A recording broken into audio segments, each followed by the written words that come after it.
Hello pattern lovers, you're welcome and welcome back. It's yet another exciting tutorial, and in today's video we'll be learning how to go about the pattern drafting of this beautiful dress with a symmetrical design. So if you're interested in learning how to go about the making of this dress, definitely watch this video to the end, and without further ado, let me show you how.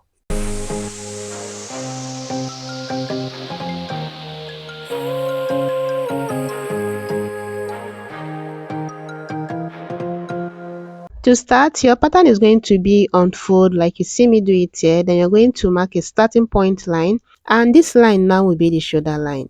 Now from this shoulder line, I'm going to measure down from my shoulder to my bust point line. Then I'll do from my shoulder to my under bust line, and then from my shoulder to my waistline. And for my case, it's 10 inches for my bust point, 13.25 for the under bust, and 16.5 for the waistline. Then I'm going to use my ruler to mark them out this way, and once I'm done, I'm going to label them shoulder line, bust point line, under bust line, and the waistline. Now on the shoulder line, I'll mark the shoulder measurement divided by 2. Then I'll go down to my chest line, and once I mark the chest line, I'm going to mark my shoulder measurement divided by 2 again on that point. Then I'll go ahead and use my ruler to mark it out like this. Next, I'm going to mark my standard neck width of 3 inches. Then I'll come down here to 1.5 and connect it to the 3 inches neck width like this. Next, I'm going to measure from the shoulder tip down to the chest line, get the midpoint, and on that midpoint, I'm going to go into 1/2 inch. Then get my bust measurement divided by 4 on the chest line. Then use that as a guide to cover the armhole. Once I'm done with that, I'm going to mark my bust span on the bust point line and also on the waistline. Then use a straight ruler to connect it like this. Then for my waist dart, I'll be doing 0.75 on both sides of the bust span line. That is 1.5 waist dart intake. I'll connect it or shape it like you see me do it here. Now I'm going to be tightening the under bust, and I'll be using 1/2 inch on both sides of the dart leg. Yeah, I'll go out 1/2 inch. Then I'm going to extend the under bust tightening to the waist dart this way. Then curve from the under bust tightening to the bust point on both sides, just as you can see me do it here. The next thing now is to take the waist measurement divided by 4 plus the 1.5 that's intake. I'll replace it. Then connect from the waist measurement to the bust measurement, just like this. And once I'm done with that, I'm going to come down here from the bust point line to 1.5, which is my bust dart value. That is the difference between my front length and the back length. And we're going to work on the over bust. And to do that, I'm going to get the midpoint of this shoulder slope line and connect it to the bust span on the bust point line this way.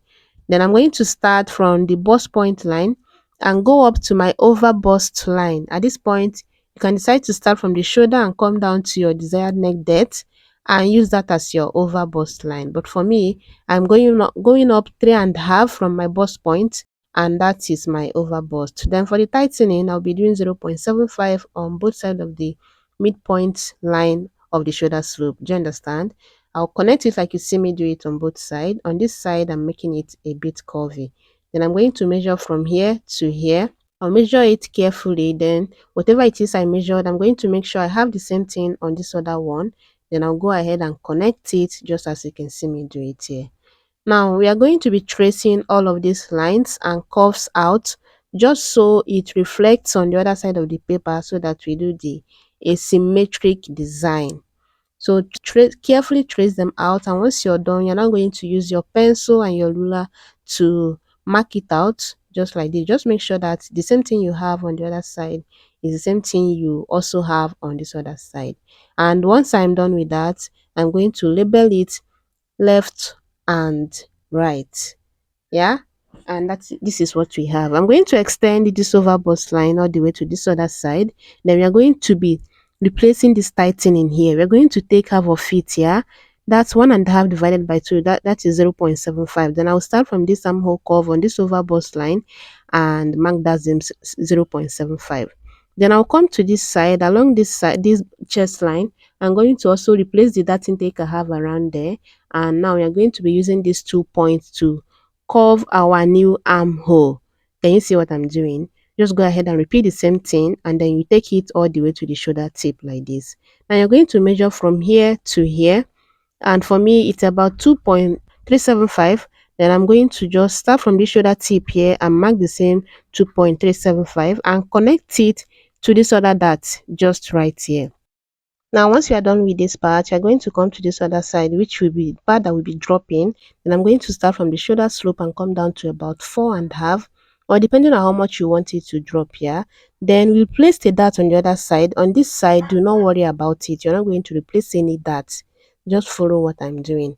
And the reason for that is that the other part of the shoulder that dropped is almost like a strapless bustier. So you don't have to replace any dart, otherwise it's going to be too wide. Then we are going to extend this to that to this new neckline just like this. And at this point you can decide to just make sure you have your 1.5 that intake there, or you just do it like I did it. Then once you're done, you're also going to through the darts just so you don't have any shortage when you're joining these pieces together. And once I'm done, I'm going to connect from here now to here, because you have to reconnect the neckline back since we threw the darts there. Now coming to this other side, you can decide to replace the dart you have along this part, this chest line here. You measure it and you place it if you want to.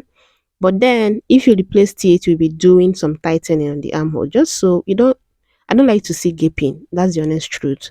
So I'm going to be doing a gaping dart. So if you replaced it, you're going to also use that same value that you just replaced on the side seam as your gaping dart value. Mine is about 0.625, and that's exactly what I use here as the gaping dart. But if you don't want to do the gaping dart, do not replace that dart you replaced on the side. I don't know if you understand. But yeah, that's just how you go about it. We are now going to close the darts, and after closing the darts, we'll go ahead and cut out the pattern. I will open up the waist dart so I can be able to close the bust dart this way, blend in the side seam.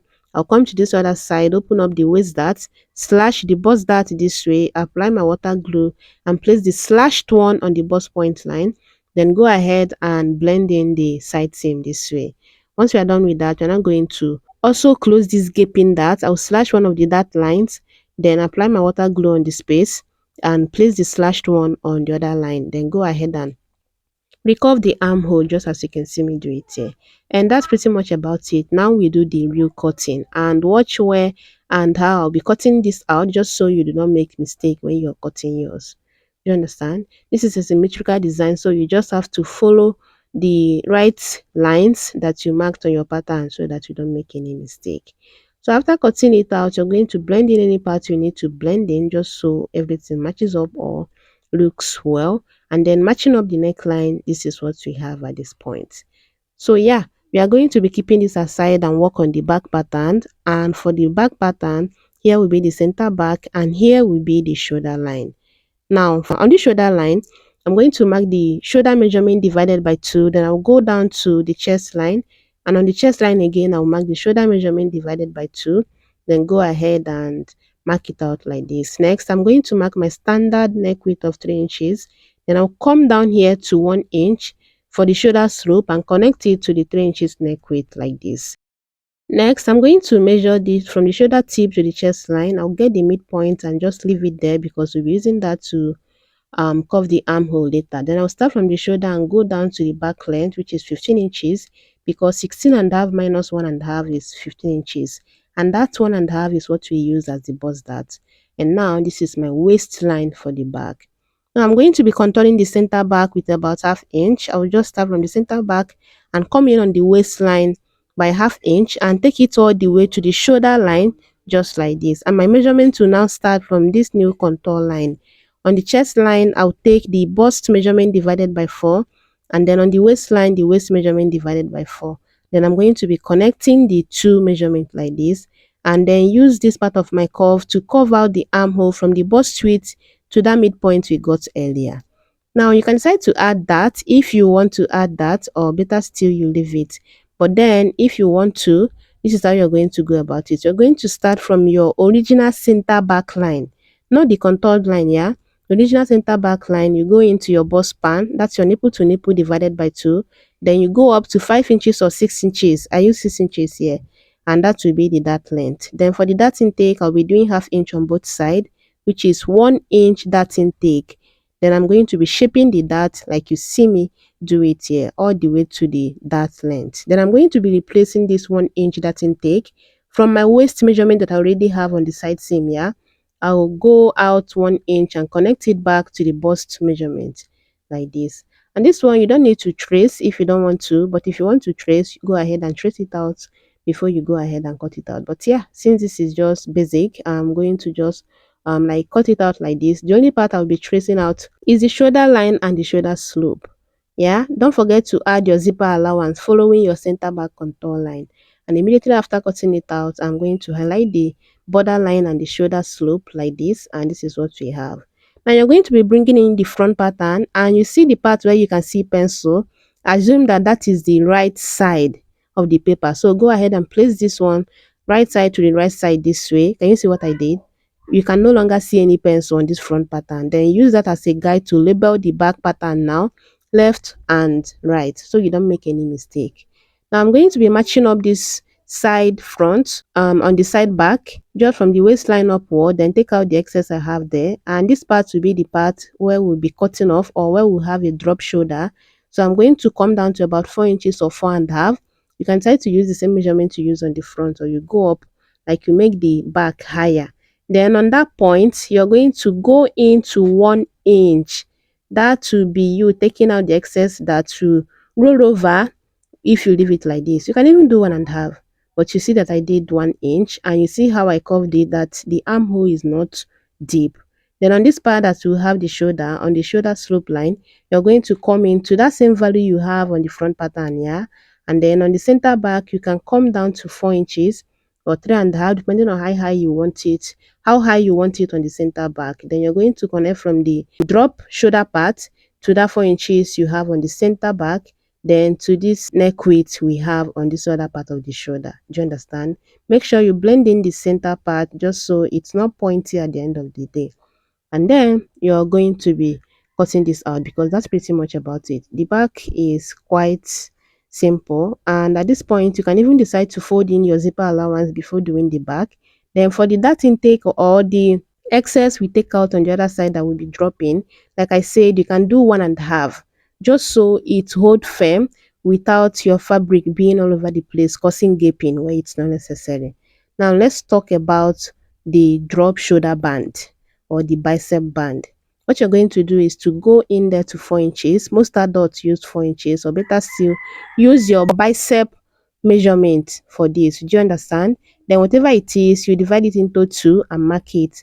Mine is 8 inches. I marked 4 inches. Then on the down part, I marked 4.25. You can also do 4.5, just so you can raise your hand easily without it restricting your arm movement. Do you understand? So whatever you have as your bicep, you're going to add 0.25 or half inch to it on the down part, and cutting it, you see how slanty it looks. Then matching them up, this is how it's going to be, yeah. Then the next thing you're going to do is to just go ahead and tape the front pattern plus that bicep band this way. You are matching up the neckline because you're focusing on the neckline, and don't bother using your ruler, either the straight part or the curvy part, because you do not need it at this point. You're trying to follow the contour of your neckline and the bicep band. Then when you get to this point, you see this part, I overlaid it by 1 inch. So on this side, I'm going to replace that same 1 inch, then continue tracing.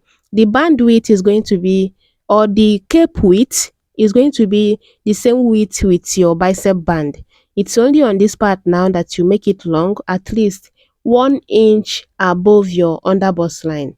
Then you're going to connect it to the, just blend it into the 2.5 you have on this other side, and then on the end part of the other part, the one that will be laying on your bust, you're going to just give it this slight curve. You see mine here, just look at the picture, follow it and add the curve. And then once you're done, you're going to trace it out, take out your front pattern because it has served its purpose. And once you're done, you're not going to cut this out. But if you want to, if you're managing your paper, yeah, you can decide to place this one or place a smaller paper underneath, just the one that will contain it, trace it out, then you cut it out on that one, just so you do not waste your paper. But then I'll just be cutting it out like this, and then cutting it out, you see that this is just going to come out to it. It's exactly the shape that we want. But if you make it longer here, this curve, it will be bigger on this part. I don't know if you understand, but yeah, it will be wider on that point too. Then for the skirt, it's just a basic straight skirt, 3/4 length. Do you understand? So you're going to just, I'm going to use a miniature to show you, but you're going to measure from your waist to your knee line, then you add at least 7 inches to give you your 3/4 length if you did not measure it. Do you understand? So you have your waistline, your hip line, and then your knee line, then the 3/4 length. And then you're going to take your waist measurement divided by 4 on the waistline, the hip measurement divided by 4 on the hip line. Then on the knee line is going to be 1.5 minus from what you have on the hip, or better still 1 inch, or even connect it straight if you want just a basic straight skirt. Yeah. Then for the back, we are going to be using the same waistline, hip line, knee line, and the skirt length. I'm going to make sure I have the lines like this marked out, and then we are going to also start. Here will be the center back. We are going to contour the center back first with the same thing you used to contour the center back for the top part here. And now you're going to start from this new contour line and take your waist measurement divided by 4, on the hip line the hip measurement divided by 4, then on the skirt length and on the knee line you're going to minus 1.5 from the measurement you have on the hip, or just 1 inch, and then you connect it like this. You see that I skipped the measurement we have on the knee. Yeah, you're going to do it like that just so you do not have any issue. It's not looking like a pencil skirt. So yeah, the measurement you have on the knee, you mark it on the skirt length, but then when you want to connect, you're going to skip the one you have on the knee line and just connect it to the hip line like that. Follow the center back contour line and add your zipper allowance. But then if you want to add a dart to your skirt, I'll leave a link to a video where I explain how to go about the difference dart value. Do you understand? The part where you have 1.5 dart intake on the top part, then on the skirt part, you have 1 inch. I don't know if you understand. So when you're joining them, the lines or the dot lines are still going to align. I'll give you the video link in the description. But then afterwards, these are all the patterns you need for this tutorial or for this dress. You're going to be cutting each of them, one piece of them. For the skirt pattern, you're cutting two of the skirt pattern. The front one, you're cutting that unfold. And then one thing you're going to make sure is that you're placing this on the right side of your fabric. You see these top parts, all of them, place them on the right side of your fabric. You're cutting one of them each, yeah, just so they come out like you draft them on your pattern, like on the side you want them to be. But yeah, go ahead and transfer all of this to your fabric, add the necessary allowance, and happy sewing. And with that, I'll be seeing you on my next one. Bye bye.